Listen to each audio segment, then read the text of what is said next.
Are you worried you might have a sugar addiction? Do you crave sugar morning, noon, and night? Or when you do indulge, you can't seem to stop yourself and it gets way out of control? Well, today I'm going to share with you my own story of how I went from a sugar addict, a yo-yo binge dieter, to a health coach and nutritionist. And I'm going to share the strategies that I've learned and used along the way.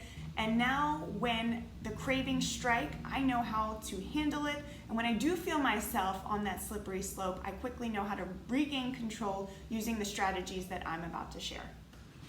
Hey guys, Jen Rivas here. And if you want freedom from your food addictions and get back to eating clean and simple, then you're in the right spot. I'm going to share with you every week tips, strategies, and recipes to help you upgrade your life, both you and your kiddos, even those picky eaters, while keeping it simple and easy. So make sure to give this video a like, hit the notification bell. I'll be bringing out videos every Tuesday to share with you, so you don't want to miss a beat.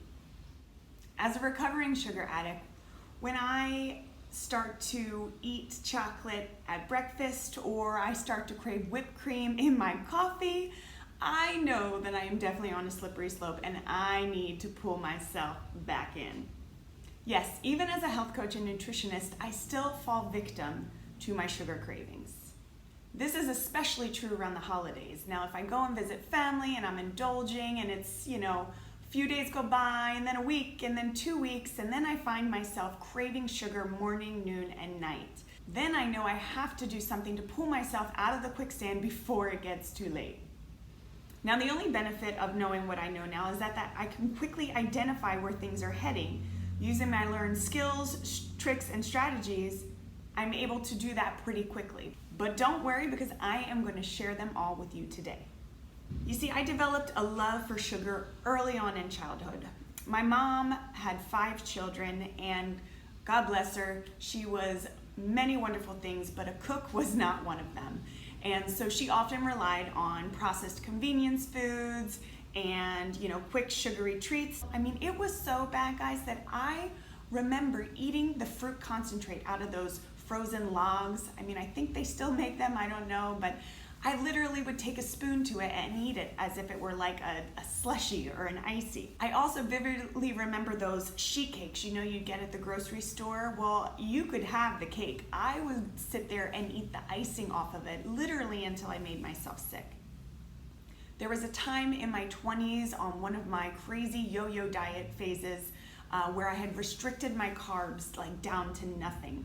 It was so bad that I couldn't even walk up the stairs at one point. And this, again, I'm in my early 20s. I'm supposed to be in the best physical shape of my life, right? I couldn't walk up the stairs because I literally had no glucose running through my system to give me that boost of energy. Well, that only lasted a few days, as most of my fad diets did. And what did I turn to? Sugar. I went on a sugar binge for about 2 days where I would eat sugary sweet treats for breakfast, lunch, and dinner. I mean, there could have been days where I didn't have a solid, healthy meal. This terrible eating habit continued even into my early 30s after having my first child. Freedom came for me about 3 years later when my oldest daughter was diagnosed with celiac disease and type 1 diabetes. I mean, it threw our world into a tailspin, and granted, this would have easily been an opportunity for me to really slip down that slope again into a sugary coma and just eat my fears and my worries away. But by the grace of God, I turned that opportunity into something positive, and I threw myself into learning about health and nutrition and how to best take care of my daughter. And as a result, I saw changes in myself that I hadn't been able to shake for over a decade. My energy was off the charts. I mean, I was at a point during my lowest where I couldn't even get myself off the ground to push my daughter on a swing at the park. I was just so drained. My clarity of mind cleared up, the brain fog that kind of just takes over us from the day to day. I had clearer skin. I was able to fix all my digestive issues. Now, granted, that was a lot more due to eating gluten-free. That's for another video. But all in all, the changes were incredible. And this was just from cutting out all that refined sugar, cutting out the processed foods, and eating a diet of clean, whole foods. I'm happy to say that I have a very healthy relationship with food. I still enjoy sweets, like I mentioned. Yes, I will eat dark chocolate just about every single day. Now, here's the caveat. My taste buds have changed dramatically because once you get off that refined white stuff, you're gonna be amazed at how much differently things taste to you. And I hear this a lot from people, especially when it comes to me working with their children and weaning them off all the processed foods, is that yes, absolutely your taste buds will change. It's just gonna take some time. So it's more of that stick-to-itiveness, that you need in order to see the other side. Another great example is when I first started drinking coffee, my husband jokes because he was the same way. We would drink it more like it was chocolate milk than coffee, all the cream and the sugar. I'm actually able now, I never thought I'd say this, but I can drink coffee black and I thoroughly enjoy it. So it just goes to show you how dramatically your taste buds can change when you allow it to taste food the way it was meant to be. So let's dive into the 5 strategies that I believe are going to best help you in finally kicking your sugar cravings for good. Now here's where I see a lot of other experts making the mistake. They try to pin it as a battle of willpower, but I have to be honest, there is no willpower anymore when food industries are making food so addictive and they're using the fat, sugar, and salt trifecta to really hardwire our brains so that we are craving more. And actually, in fact, I want you to check out, make sure you click the card above or in the description, how I share that sugar is actually as addictive as cocaine, if not more. That's why I'm telling you it's not a battle of willpower, it's more a battle of brain power. You have to, strategy number 1, educate yourself. Sugar, first of all, is cleverly hidden. They are not stupid. They're not just going to put it as sugar in the label because they realize consumers are starting to actually fight back a little bit and want to know what's in their food. So now they cover up sugar in about 60 different words. It could be more by now, who knows? But right now, sugar in just about everything at our grocery store. Last statistic I saw was upwards of 84%. Things like baby food and spaghetti sauce, even bread. So my second strategy is to take it slow. Now this takes a little bit more time, yes, and for people that aren't committed to making the change, this is where you may fall off, but you have to understand that it's not all or nothing. You have to be able to wean yourself off the refined white sugar and processed foods.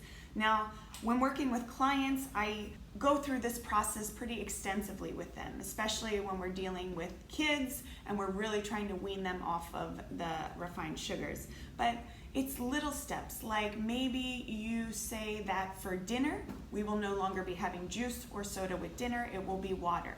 Okay, so you're not cutting out all juice, all soda, all at once, right? We're taking baby steps so we can get small wins, and that's gonna get the ball rolling. Then you really start seeing the difference, you really start to feel the difference in your body, and eventually you'll start to notice how those taste buds are changing. So I'd love to hear from you. What is it that you crave the most? What time of day is the hardest for you? Is it in the mornings? Is it right after dinner? Or is it all day long? And when you do crave something sweet, what is it? For me, it's mostly dark chocolate or really rich, creamy things like cheesecake. My third strategy for you is to fill up more on whole foods, real foods. Now, some people get confused when we talk about clean or whole foods. The basic principle is if it comes in a box, it's not a whole food, it's not real food. So think about fruits and vegetables and good clean animal proteins and beans and nuts.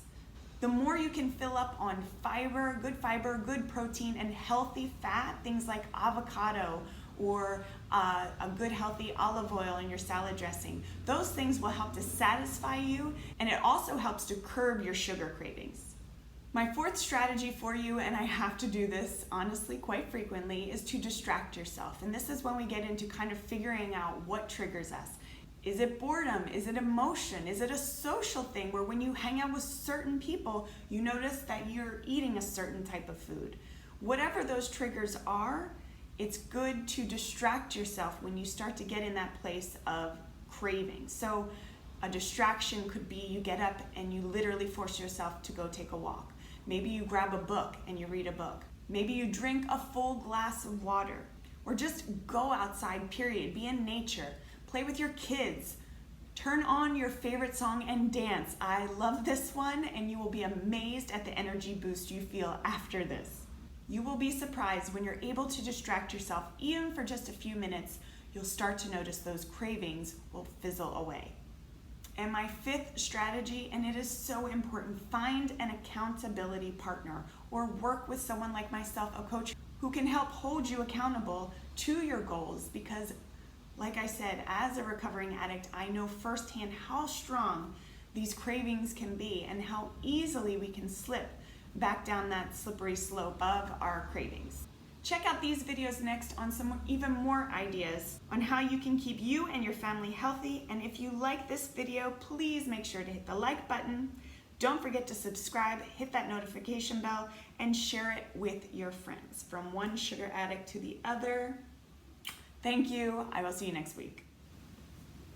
So good. It's good. No, you can't have any. It's mine.